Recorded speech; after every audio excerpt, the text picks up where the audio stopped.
Welcome back to the Best Remote Music Marketing Podcast. Today we have Liberty with us, who is Senior Marketing at Virgin. Welcome to the podcast. Thanks for having me. You're welcome. Thanks for coming on. Pleasure. So for the listeners and also people viewing on YouTube, do you want to tell us a little bit about yourself and what you do at Virgin? So I'm Senior Marketing Manager at Virgin EMI. I've been there for about a year. At the moment, I look after primarily domestic pop as my roster. So I basically look after everything from scheduling the music, working with the A&R to help establish what song it's going to be in with the rest of the team, to then scheduling the music, working with production on the artwork, the creative, making sure the right audio has been delivered, all the way through to commissioning the videos, to going through the socials plan with the socials team if they have one, or the digital team coming up with a content plan, then working with the partners, so with our commercial team, figuring out how to get it to all the partners, then the promo team, and then sort of all through all of that. And then we get to release. And then when we're at release, then my job basically becomes monitoring the song, making sure that the paid and free advertising is sort of running alongside each other, working well, optimizing, and then updating the team, sort of marketing internally as well, making sure that teams internally know what's going on, and then fielding opportunities and putting out fires, basically. Do you work with all of the artists under Virgin? Or no, so we all have a specific roster. So everybody's allocated. So at the moment, Virgin EMI was, most people don't really know, but the EMI part obviously came when EMI was its own individual label. When Universal bought EMI, it obviously gave some of it to Warner because of like the monopoly industry, basically, and they had to give some away, and some went to Sony BMG, and then the part that went to Universal was, one part was EMI Records and Virgin Records, and then Virgin Records basically merged with Mercury, which used to be a Universal label, and they became Virgin EMI. And then that is split into two. So there's the EMI side and the Virgin side. So I work on the Virgin side. And then in the Virgin side, there's 6 marketing people. But that's obviously split across the international and the domestic roster. So we look after everything from, on the Virgin side, everything from Katy Perry to James Bay, Niall Horan, and then all the way down into people that I look after, like Harvey, Four of Diamonds, Lily Moore. So more sort of development stuff. And then we have a huge urban roster, like Crepton Conan and Tion Wayne, Hardy Caprio, Mo Stack. So it's sort of like a huge eclectic mix of real things range. that goes on. Insane. Yeah. I would love to hear your story of how you kind of started in music and how you got to this level, because it feels like everyone's journey in music is different when they get to your position. So what was your journey to this point? So I started out in London, always knowing I wanted to work in music. So I was very fortunate I grew up in London, which I know is a huge hurdle for a lot of people wanting to work in music, that you can't necessarily take a free job or a cheap job because you can't afford rent. So I was very fortunate I grew up in London, and I knew I wanted to work in music. And I was street teaming, and I was getting sent stuff in the post and then going to gigs and handing it out, like stickers and badges. And then I basically met somebody and I said, I really want to work in music. I don't know what to do. And they said, the best thing you can do is go and get a degree, because get a degree in business or get a degree in something quite broad, because if the music industry ever falls apart, at least you've got a degree. And at 17, I said, well, that's pretty good advice. So I went to university and I went to Oxford Brookes, which for me, growing up in London, felt like the closest place I could go to still get to London, but the furthest place to live that I could not have to live at home. So I went to Brookes and I did music management and business. Okay, yeah. I was like, yeah. And then I managed a band throughout university. And then basically I applied for an internship at Ministry, and I had no idea about the music industry, none at all. So they were opening for internships and I was like, yeah, great, I'll apply. And they called me and they said, do you want to work in marketing or do you want to work in comps? And I didn't know what comps was, so I just said marketing. I was like, sure, marketing, that sounds great. That's sort of what my degree is. That seems right. So I went there and I did 3 months at Ministry in the summer of university. Then I graduated and decided to go and get a real job.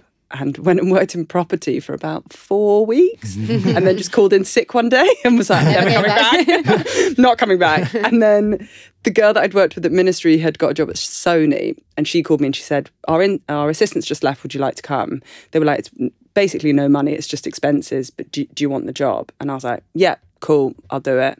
Went to Sony, worked at a label called Deconstruction, which was Mike Pickering's label. And so I worked there for about 4 or 5 months. Then I left and I went to Mute, which is an indie label run by Daniel Miller, signed people like Depeche Mode and Goldfrapp, and had all the original Kraftwerk and Nick Cave records. So I went from working in a major record label to working at like a proper indie. And there I took the job as digital marketing and junior day-to-day manager. And so there, because it was an indie and there was only 15 people, I basically was digital marketing person, and also I was managing a band who was signed to the label, which was amazing. And I got to travel the world with them and learned so much about how to deal with agents and publishers and accountants and lawyers, and sort of really cut my teeth on understanding how that works, which was something I hadn't really understood, and like recoupability, and because I was on both sides of it. And I was there for 2 years and I loved my time there, but I did get to a point where I sort of outgrew it. I needed to go to something else.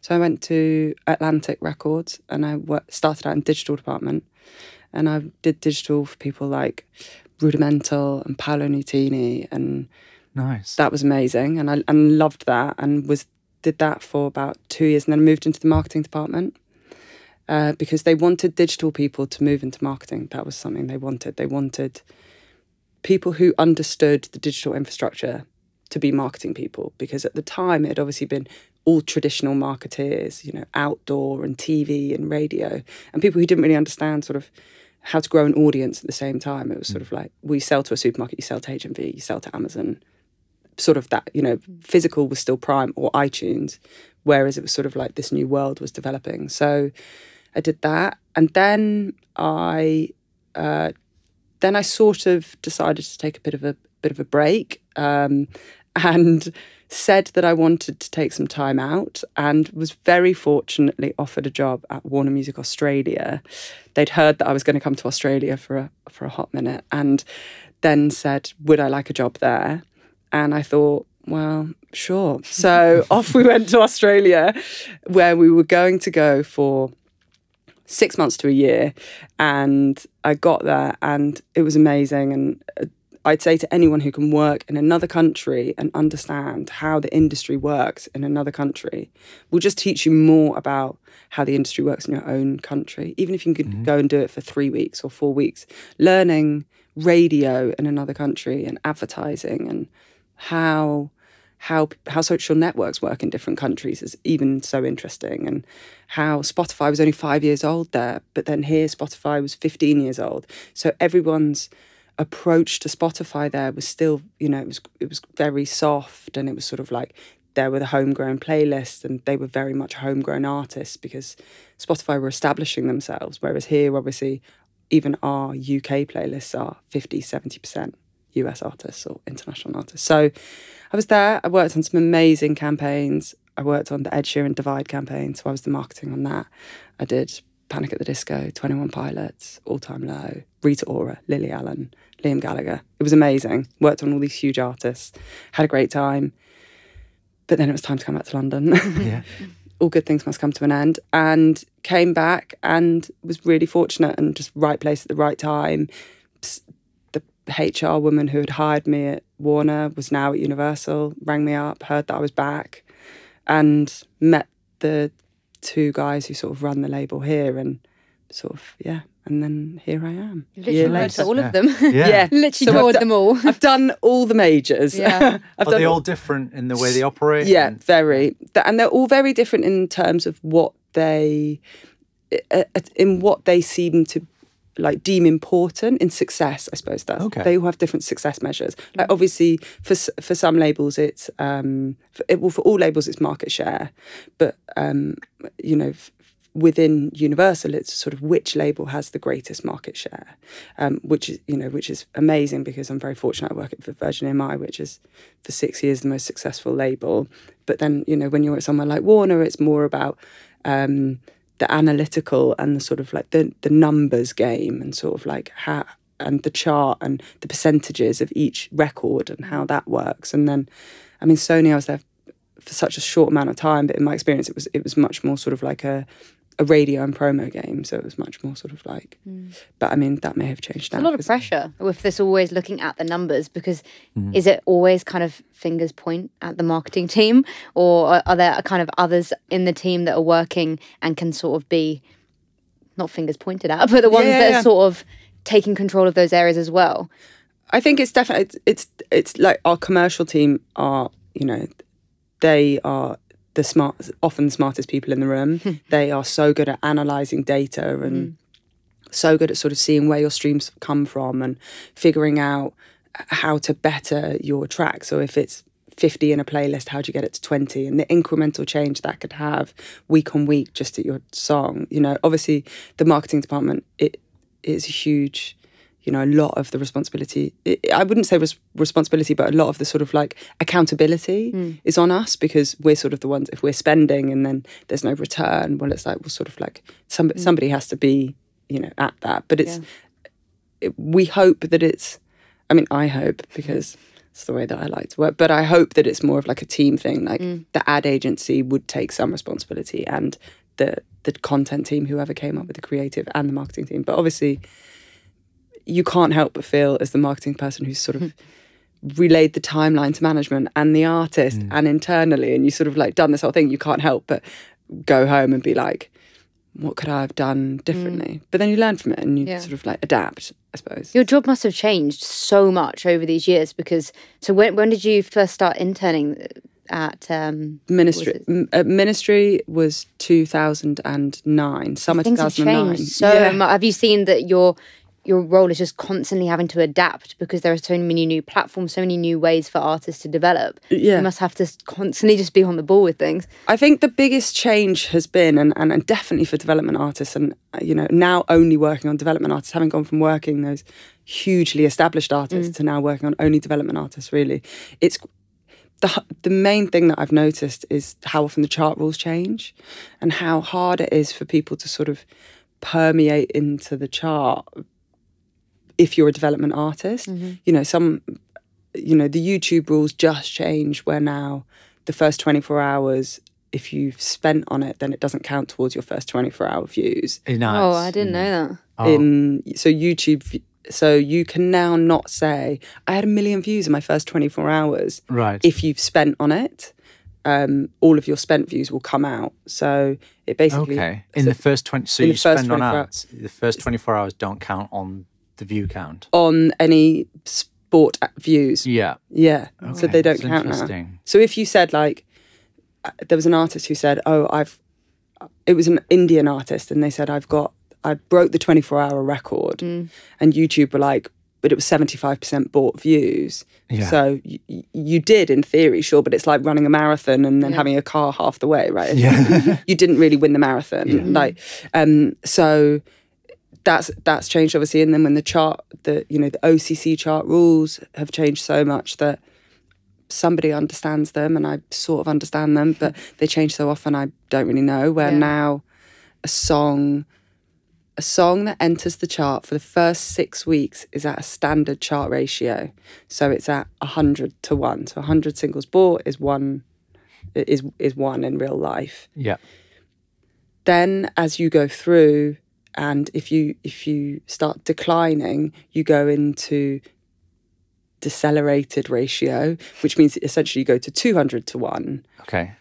But if you start picking up again in the next 3 weeks of decelerating, then you go into accelerated ratio and you go back up again. And I'm like, okay, right. So you can go back into standard chart ratio again. So people often, let's say you put a song out 1st of September, you have a great 6 weeks, you start declining, you'll go into decelerated ratio. Then let's say, for example, you put a remix out or an acoustic version or a new video, you could then tilt it and you could go back into standard chart ratio again. So it's very much a game of sort of having to try and keep it pushing. Yeah, so basically, so a song that you think is at number 10 in the chart and you think, oh, it's going to go, they could then drop a new video and all of a sudden they're back in again. Yeah. So it's much harder to sort of, it used to be that you'd be able to look at the chart and you'd go, okay, cool, how many do I have to sell to get in? And now it's just not like that. It's like, how much more content do I need? How many more versions do I need? How long do I keep it going for? How long do I keep it going for? So that if we're then going to cross over to the US, which takes 8 weeks standard to start building because of how long it takes them to ship to radio, how much content do I need? And when can the UK or other markets now go with another song?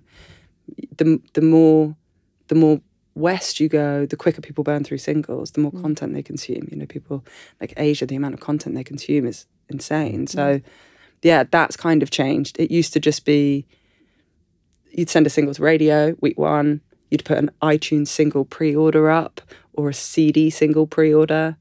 4 weeks later, you'd impact at Radio 1, you'd release your song, you'd go straight to number 1 on the iTunes chart, you'd peak in the charts, and then you'd work sort of 4 weeks off the back of that. So you were 4 weeks in, 4 weeks out. Now with Day and Date, you're sort of 8, 12 weeks before you can sort of really gauge where you are. Spotify, is Spotify the metric anymore? Is radio the metric? I was going to ask if charts are still the metric internally. Are you still valuing charts, or is it more so Spotify and other places? I mean, the Spotify chart is the holy grail. I think if you can break, as a British artist, if you can break into the 200, the 100, the 50, we always say that song's, going to do incredibly well. That's a staying song. I mean, I look at the chart, and I'm sure everybody looks at the Spotify chart, and it's just all US artists. And it's so hard in the UK, and I don't know how to get, how either Spotify are going to get around it or whether anybody minds, but the biggest playlists that are listened to in the UK are US playlists. So people listen to today's top hits. Yeah. Or they listen to the Spotify Global Top 50 or the Spotify Top 50. They're the most listened to playlists globally. So how do we break UK artists who aren't in those 3 playlists and aren't in Hot Hits UK? And it's like, well, okay, so then you have to look at other metrics, because how else do you ever know if you've broken? So we do still look at charts, we do still look at sales, we do still look at social numbers as sort of gauge. I think radio, definitely, like airplay chart, if you've got a song from a developing artist, and, people like even, Dean Lewis, I know it was a massive Spotify record, but when it started becoming a radio record in the UK, everyone was like, okay, now that's definitely a very big song. I think always in marketing and always in music, you will look to the most positive metric. Yeah. And I think for development artists, you have to be flexible in what you deem success. It's small wins. It's what do we win this week? What do we win next week? Sold out shows, that's a big thing. Can you sell out 500 tickets in London? Even if you've got no radio play, no Spotify, well, amazing, you've got a fan base. That's fervent and people care. That's important. Yeah. That's success. Like, don't let a sold out show of 150 people in your local town, that's still success.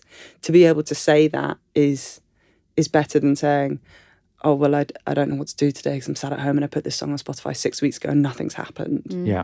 It's like, be proactive and have small wins elsewhere. I would love to ask what I think is the $1 million question. And that's, what does a campaign look like from taking an artist at Virgin and then breaking them so that obviously the objective is to be successful in whatever metrics you've decided? What's the stages and where do you start and what happens there? The main thing is development, and I would say the main thing is sort of establishing identity. That's really important. So just very quick overview, sort of like big picture, I suppose, of that journey. You develop your own fan base, your life exists as you get signed. You then will work with your A&R, establish what songs will be coming in the next 3-6 months. Of those songs, you'll then establish some sort of identity. So how you want to look, how you want your artwork to look, how you want your videos to look. we'd then probably put out either one single or two singles or an EP, if that's the sort of artist you are, and work into that. Those songs were sort of, we'd start introducing you to partners, so taking you to meet the partners. So everyone from Apple, Deezer, Amazon, Spotify, obviously, and then the digital partners as well. So introducing you Facebook, Twitter, TikTok, Snapchat, all that sort of introductory stuff. And then from there, put a live show on, sort of start gauging the audience and then a live show is the best place to go for a marketing person. And me go, oh, it's full of 25-year-old men, or it's full of 15-year-old girls, Then from that point, then we sort of, start doing introductions at radio. Then you'd hope that you'd maybe get a play or a spot play somewhere. Then you start developing the artist proposition more. So you look at non-music content. So we start figuring out how to grow the fan base more. And then it sort of goes into a lull of like, just grow the fan base, keep growing the fan base, try and sell more tickets, really establish yourself with media, start figuring that out. And then you go for another release, and then sort of just you go on to that. And then you, at some point, you either get to an album campaign or you go back into another single. I mean, somebody told me an amazing stat the other day, which is a development artist has to have 26 songs out before they break. Wow. That's crazy. Yeah. And it's like, so that's the game you play. So it's sort of like you put one out. Yeah. And then you do. But even the most established artists are still doing it. Like Ariana Grande, she's released, 30 tracks within like just a little over a year. Yeah. And I think it's just a game of having to put as much content out there as possible. But for you, how much control do you have versus the artists on the content side? Is it sort of you gauge early on how good they are at creating the content? Or is it more you have to direct it in a way because a lot of artists don't really know how it works? I think a lot of artists don't know. It's not their job to, I guess, is it? No, and it's quite funny. We're having quite a big discussion at the moment, just in general, and I've had this discussion with friends as well about it would be amazing if every artist walked in and was like, I've thought of this amazing content series and I've already done 3 episodes and that I just need you guys to help me out with the next 3. That would be amazing. That doesn't happen. It also depends on sort of the music that comes and what you're trying to pull out of that.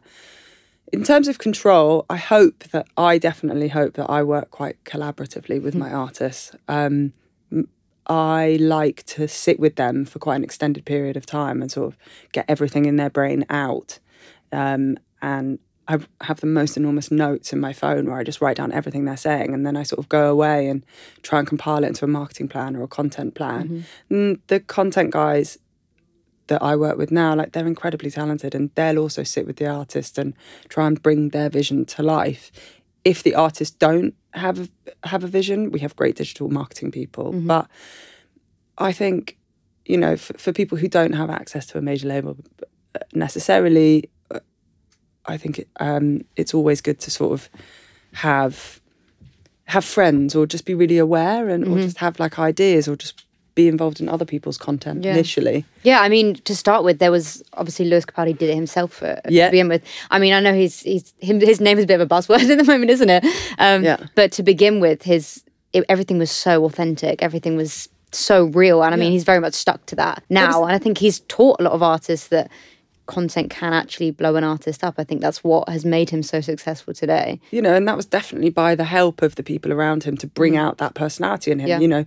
Like what I saw of Lewis the content and the humour was that he wanted to be a singer-songwriter and he wanted to be a musician. And so, like you say, it's like that was what his focus was, his job. He was like, well, that's my job, is I'm the artist. And now his job is being a part-time comedian.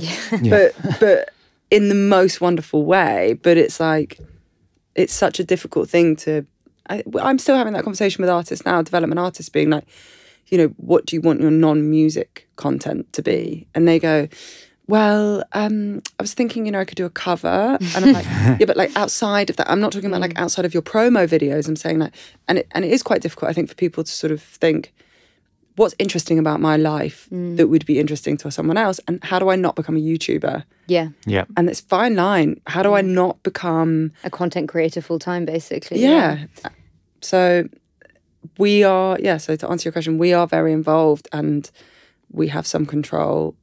We have some control sort of in terms of a general narrative of how we want to present artists. But I would love for artists to be as in control as possible. Yeah, really. I think we feel that the content's so powerful now purely because there is just so much music. There's so much competition. You need to stand out.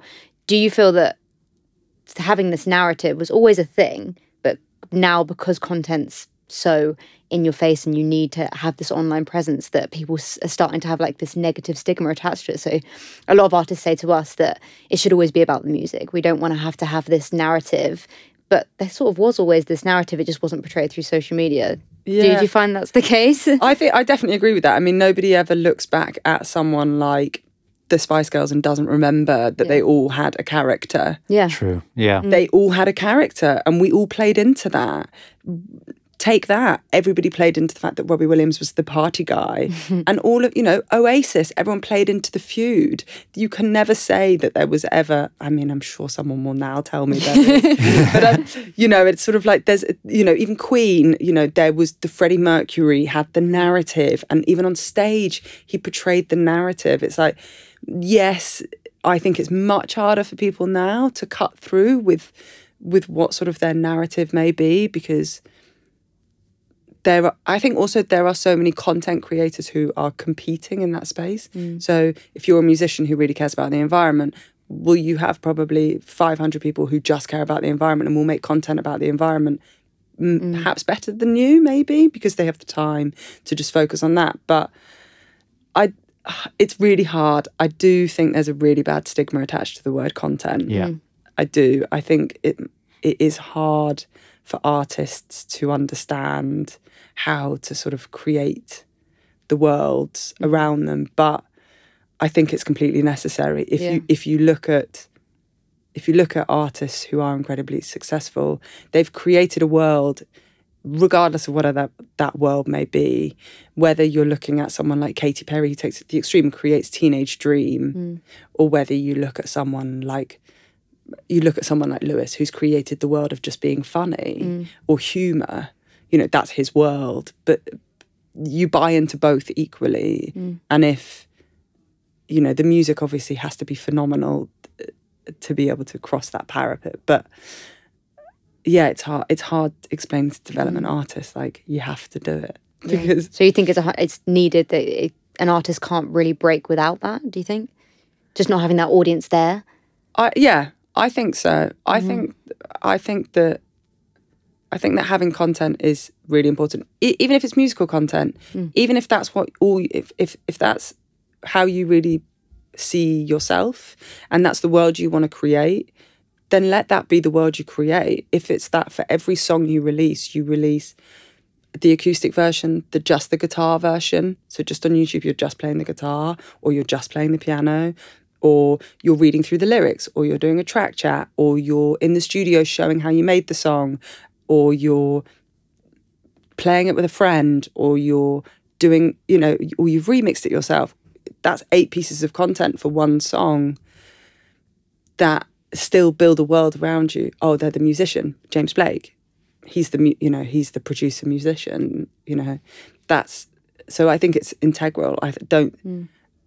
I don't see, I mean, obviously there's viral hits, but even they now are coming out of TikTok, which is content. So I think I'd be amazed. Is it important for a label, the content side of things? So they are looking at the content that an artist is able to produce for signing them, or would they sign an artist who doesn't have any content and just try and get them into it? I think that now people would be quite conscious of looking at socials and content and sort of seeing people's individuality come through that. I think now people are much more conscious to that. Whether it would make or break someone being signed, I would not want to say that either way. If somebody is a phenomenal singer-songwriter and has an incredible stage presence and is selling out venues everywhere and, has all of that going on, but has no content strategy because they're too shy, or they don't have access to it, or they just don't know how, would it stop us signing them? Probably not, because that's where we would step in and show our benefit, I suppose.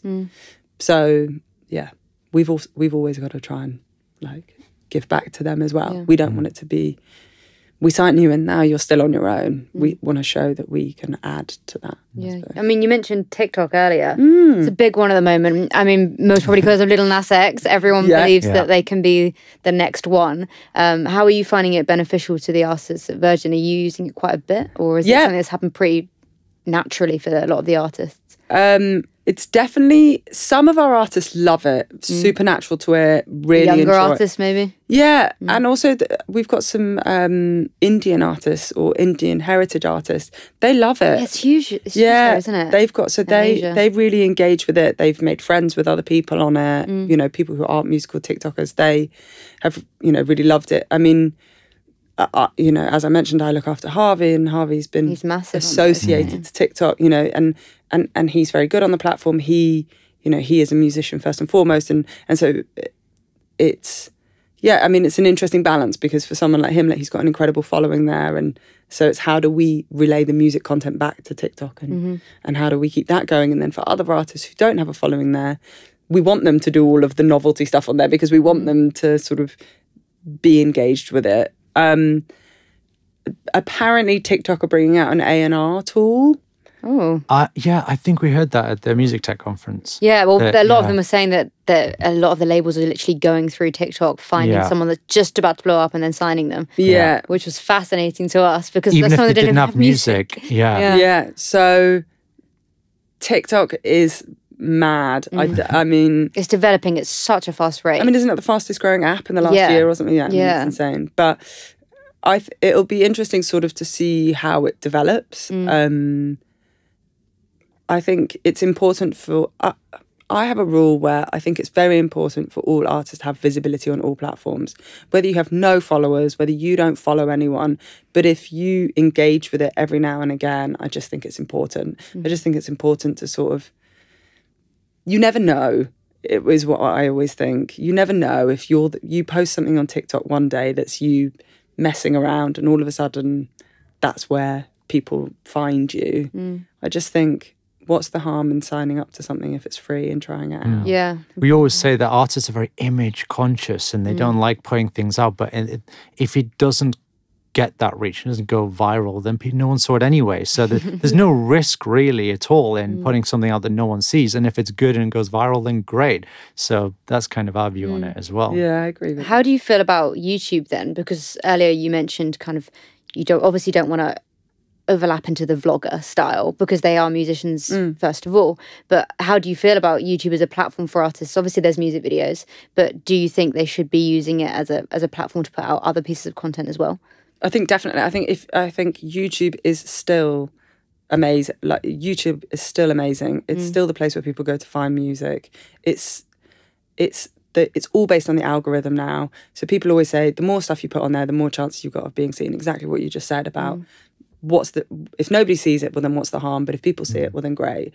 But I think YouTube, it goes back to a sort of like a time and accessibility thing, I suppose. Like, if you have the time and know what you want to put on there, then great. But I just think, like, even if you don't, even if it is any number of alternative versions of anything, even if it's, you know, one thing I saw amazingly the other day was an artist basically had taken their own song and they basically mashed up loads of free clips that they'd got off stock footage, and they just put their song behind it, and they just basically called it different things like mood mix or whatever. And it was just so smart. It was just like, because your channel then is all your song, it's all your streams coming to you, but you're crossing all of the different things. And if one of them doesn't get a lot, well then just unlist it, and nobody ever knows. Yeah. But I think it's good. I think the YouTube trending chart is really interesting. I think it's interesting to see what people are engaging with. I think being able to interact with other artists on YouTube is important. I still think YouTube will always be where people will go to see a video first, you know, or if not Spotify, people go and type it into YouTube, don't they, as a search. So I think it's really important. Yeah. You mentioned YouTube ads earlier as well. How do you utilize them? Because obviously you see the first 5 seconds of the video and that's what counts as the view. Do you have to sort of change the video, the content that goes out in order to catch people's attention that 5 seconds? Or is it simply a case of getting those existing fans aware that there is a new video out from that artist? I think there are 2 ways to do it. I think if you have an instantly recognizable artist and you're running pre-roll or you're running the video as skippable, which is where you only see the first 5 seconds and that counts. So you'd be running it as a skippable. If the artist is instantly recognizable and you're targeting to the existing fan base, I think that's fine. I think to non-fans, if you call them that, to new fans, I think the most important thing is to ensure that the front of your video doesn't have loads of text on it. Yeah. Doesn't start with some like really winding, long, unknown thing. I mean, always start big with a like striking image of the artist or whatever it is. I mean, it's skippable. Are you meaning more in terms of like the conversion to a full view? Is that what you mean? Exactly, yeah. So there's a lot of artists who'll say, I got 1 million views, like you said, but it was 1 million 5-second views. And the engagement is close to none. And they've got no likes and no comments. So how to utilize it as a platform for raising awareness, or even if it's possible? I would say that. I would say have the main artist early on in it so that as soon as it opens, that's what it is. I would say don't have a really long winding intro if nobody knows who you are. Have the music start immediately so that you gauge people's interest in 5 seconds. I think treat it like you would an ad on any other platform. Treat it like you would an Instagram story or Facebook in feed. Would you scroll past it in 5 seconds yourself? That's basically what you're asking yourself. It would if you were thumbing through your phone and you were like, oh, that's quite cool, would you stop? And that's basically what I would say as a Do you think theory. that music videos have changed because of that? Because, I mean, it was always a thing. When you had it on TV, you'd need those first 10 seconds to be pretty impactful for people to not skip the channel. Do you think the music videos have had to adapt much because of all these new platforms, or do you think it's always been the case that they had to be interesting anyway? I think there's a lot of pressure on music videos now to be like really interesting. But then also I think because of the mass amount of content, I think people are creating more videos. So I think it's a real like double-edged sword. I think if you're putting a lot of money into something, then make it interesting because you want to make your money back on it. But I think if it's more an awareness thing and you're making lots and lots and lots and you yourself and a mate are making lots of videos, I think then just make sure you're prevalent in them and build the awareness of your face. Somebody once told me that it takes 3 times for somebody to commit to something. You have to see something 3 times before you commit to it. Do you know that? Yeah. Yes, with ads and buying things as well, isn't it? Yeah. So if I am the generic person and you're targeting me and I see 5 seconds of your face on YouTube and then I go to Instagram and I see the same face, so the same thumbnail or the same ad, I'm going to go, okay, I saw that. I recognise that now. And then if I go back to YouTube and I see it again, okay, well now I'm going to click on it because that's 3 times and now I'm curious. So I would say consistency is key if you're doing if it's for general awareness. I think music videos still need to be interesting, I think, but interesting can be anything. I mean, videos that cost nothing are still great. And on that topic of ads, would you have any advice for Instagram and Facebook ads?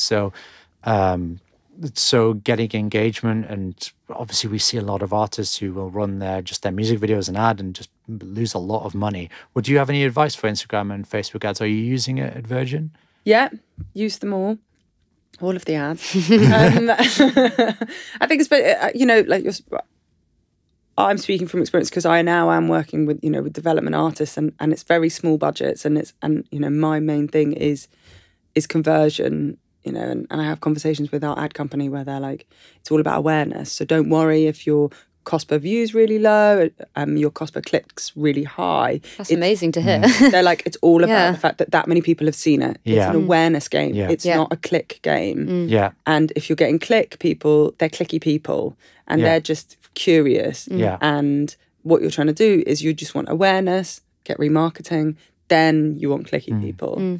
It's interesting you say that. We've just changed that. We get our artists who want engagement, they want likes, and then we realized that the metric we should be looking at is kind of the 75% watch time. And that's what we're looking at. And it's just interesting because... Has it changed your perspective on things? 100%, so, yeah. Because it's so difficult, because if you look at a piece of content that's getting a lot of engagement, sometimes the engagement won't even be that good. It will be quite negative engagement, because someone's a lot more likely to engage if you're quite a negative person. So you might get someone saying this is an awful track, but then there are also, to that one person being negative, there's 5 people that loved it who haven't fully engaged, but they've watched the whole thing. And I think it's definitely changed our perspective in that sense, because the actual comments and likes aren't always a great stat to look at. Another thing we're looking at as well is talking to audiences differently, depending on how much they watched. So if someone has watched 75% of a video, you can talk to them in a different language or retarget them with different content than someone who watched 25% who wasn't as interested. So there's the flexibility with ads and the data we've got is just incredible. Yeah. I think it's really important to be able to, like I said at the beginning about looking at a measure of success and what's a measure of success. I mean, look at all the results, and because where one might be really bad and that's your benchmark, well, but don't be afraid to look at the other columns. Because you're like, oh, it's £1.50 cost per click, that's terrible. Yeah, but you've had a reach of 20,000 or whatever, and now you've had 3,500 people have seen it, and it's like, well, that's huge. Now your pool has opened. I think with ads in general, something I've learned this week is don't always target to similar fans or fans who like pages. If you have very small numbers on pages, you can often find that it is somebody's immediate family, and it will then mirror those people. So let's say that 3 of us were in a band and all of our parents were our first 6 fans on our page, for example, and we then targeted to their similar people and friends of them.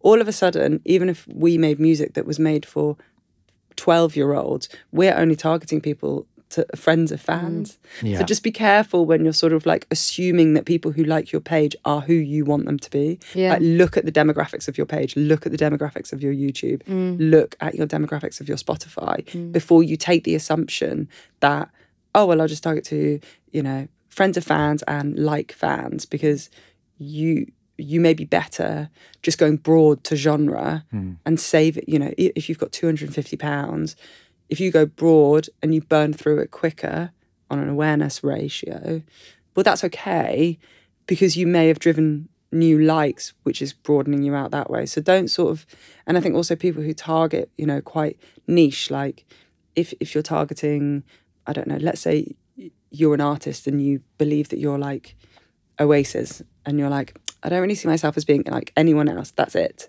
So I'm only going to target to Oasis fans and men who are between the age of whatever, and people who like this music. It's like you may be missing out on a whole audience of people who just never liked Oasis on Facebook or Instagram or never interacted with any of it. And you could be missing out on a huge field of people. So just like, obviously, be niche when it's remarketing, and when and you've got a specific piece of content saying, thank you for watching the last video, or thank you for coming back, or even if you put at the beginning, part 2 because you watched the last one, or the copy, even if it's, we saw you here last time, like, thanks for coming, or whatever it is. But just be careful when you're sort of niche targeting people, and sort of, because, you will get negative comments as well, like you were saying. Are you finding that certain pieces of content are working best as ads? So you sometimes finding that the content that's not actually music related is working better in some situations? All I can speak from experience on that is that it definitely depends your targeting. So if you're targeting a certain demographic, like I was just saying, like, if it's a thanks for being here sort of ad, or if you're talking to the specific fans and it's just to the fans, then that works really well, obviously. But if you're targeting a video that's like, you've had an artist create, and it's like, hey, thank you so much for all your support, and it's to somebody who's never seen it before, they're going to be like, well, I don't even know who this is, so thanks for nothing. So I think definitely just be conscious is all I can really say on that. I think, partnering your targeting with your objective is just really important. Like, just be really aware is all I'd say.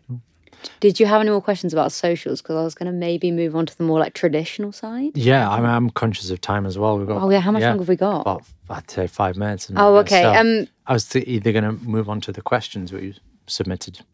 Yeah, sure. Yeah. Why not? We do a lot on traditional marketing. Okay. Yeah. We put a story up on our Instagram. We could probably incorporate it into the questions anyway.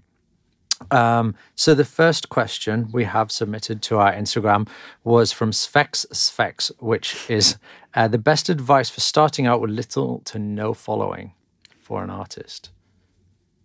The best advice would be content and lots of it. Like I was saying about the YouTube algorithm, being on all the platforms, just be visible. Create playlists on Spotify that you change regularly so that you're then, you're driving streams to your own songs if you've got songs up there. I would say don't start spending money yet because, like I was saying, you don't really have the audience to go to. Just, I would say, content, keep following other artists, interacting with other artists, find your own group of people, find your own set, your own peer group. So find other artists, meet them, chat to them, build a friendship with them on Twitter, ask them when they're next playing, go to their show, that kind of thing. Try and, share fan bases and build fan bases and be visible. Nice. That was it. I actually haven't heard many people talking about that, the fact that you can make a playlist yourself. And because not many people discuss it, they're always saying, get in playlists, get in playlists. You can create one yourself so easily. We tried creating your own place, your own brand of playlist and using and running ads on it. And it was like drive time playlist and saying, so we ran the ad at only commute hours where you could say, I'm about to commute home, hit it, put it on, first track is your own track. Did it work? It worked. But it was expensive to Mm. get that person in away from the platform and onto Spotify at that time. But again, if you get someone streaming your track, I always say it's expensive, but if you've got the power to retarget, then it's worth the money. So don't look at it in terms of what you've paid for the stream. Look at it as what you've paid for the potential long-term fan. So that's how we looked at it. But yes, the conclusion was it was quite expensive. I think audio ads are quite expensive. Yeah, we tried Instagram and Facebook as well for that as well. And it was quite expensive. Yes, from Sean Simmons is, what is the best way to submit your music to a label to get signed? The best way to submit your music is, again, just be really visible across all platforms and most likely someone will find you.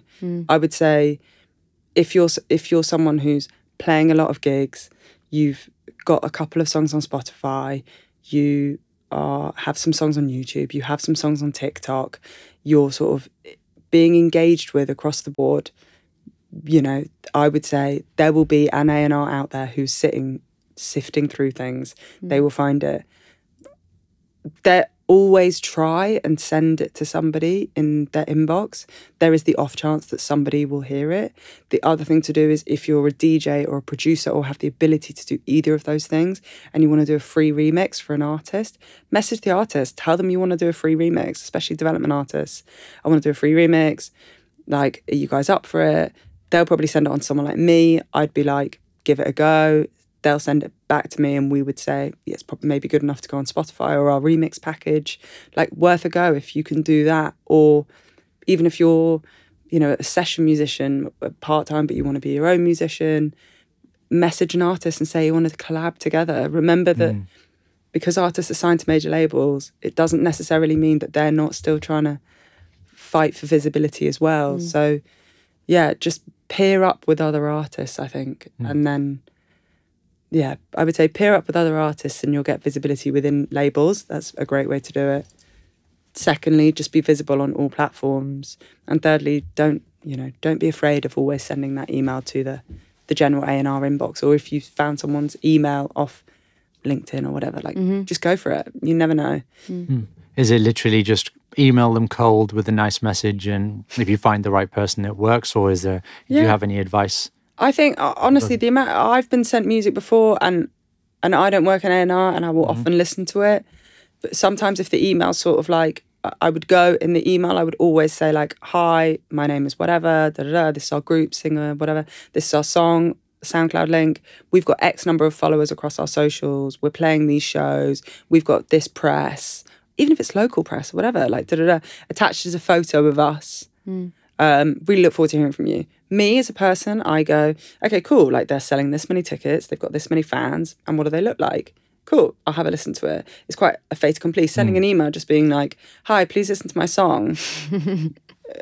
Or sending an email like, hi, I'm a really big fan of Virgin EMI, which we know you've copied and pasted and sent. Or also you sent it to Atlantic and you sent it to Columbia as well. So just make it sort of like, make it as if you were reading an ad on yourself. You know, what are the key things that you want to know?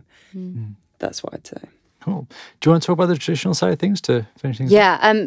Obviously, we've talked a lot about the social side of things. Do you handle like the press and the radio side as well? Is that something you manage? So, yes. I mean, that's totally my fault. Only talking about social, by the way. That's no, I love it. It's been great. It's very much our area as well. Yeah. So traditional marketing. So we look after everything outdoor and on air and on TV as well. So everything from TV commercials to street posters, underground, radio ads, print press ads, online print press ads as well. So banners, homepage takeovers, mailer inclusion for presses. So people like, there are lots of magazines who will include a brick and you can pay for that.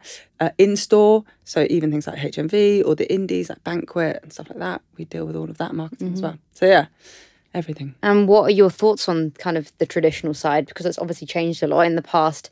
Everyone wanted to be in a magazine, everyone wanted to be in blogs. Do you still think it has the same impact? Do you still think it's necessary for an artist's growth? I think positioning is very important. I think if you have an artist who's moving from one area to another and they get a great piece of credible print press, which will really, I think that's really important. I think for an artist who's got a really important story to tell and a really long form interview on a good blog, I think it's really important if they're not the type to make content, for example, and they just want to tell their story another way. I think marketing, though, in terms of sort of how that works, I think TV ads at Christmas, everybody knows they work for a CD product and for an album product. I think it's great, you know, like people, when I was working on all those albums in Australia, we would TV advertise because that's the market you're going for. It's mass market. Radio ads, I personally still think that they have some impact if you can run them at the right time. I think one thing I learned in Australia, which is quite interesting, is that sort of you can run ads in sort of non-metro towns and see how they work and see how your Shazam peaks off the back of it, and then that would help the radio stations indicate about plays, and that would then feed through to the metro cities and the national. So I do think there is merit in it. I think even digital radio stations, you know, and even playlist apps where you can run radio ads. I think anybody hearing your voice as an artist, like, hi, this is me and this is my new song, you know, give it a listen, or it's out now or whatever. Street posters, I still think they're good if it's a big artist. I would love, I would love one day to be able to do the amazing advertising that people can do at King's Cross Station, where they take over the whole tunnel and they do the floor and it's all immersive and it's like 4D advertising. I mean, that's like a marketer's dream. I still think they have their place. I don't think they'll ever not have their place. I think it's again on the metric that you're using and the measure of success. Like, what are you trying to get out of it? Yeah. If you're doing it just so that it's visibility and awareness, great. If you're doing it on TV and you want immediate uplift in sales, like, I think great. I think if you're doing it as a shot in the dark because you just want to try it, it's a very expensive shot in the dark. You're better off putting all of that money into something very expensive digitally and letting that be your shot in the dark, whether it's TikTok advertising or a Snapchat filter, which is also Shazamable. You know, it's sort of like, I think they have their place, definitely. Okay, and just to finish off with the final question, are there any interesting artists that you're working with at the moment at Virgin? Anyone we should be looking out for? All of them, firstly. No, but the artists that I'm working on at the moment are Harvey, Lily Moore, Four of Diamonds and Alice Chater. They're all great. They're all very different, but yeah, I love them all individually. Brilliant. Good place to end it. Yeah. Cool. Well, thank you for coming on. Thank you so Thank much. you so much for having me. And if you're listening to this as a podcast, make sure to subscribe, maybe even leave a review. And if you're watching this on YouTube, make sure to hit that like button and subscribe, and we'll see you in the next one.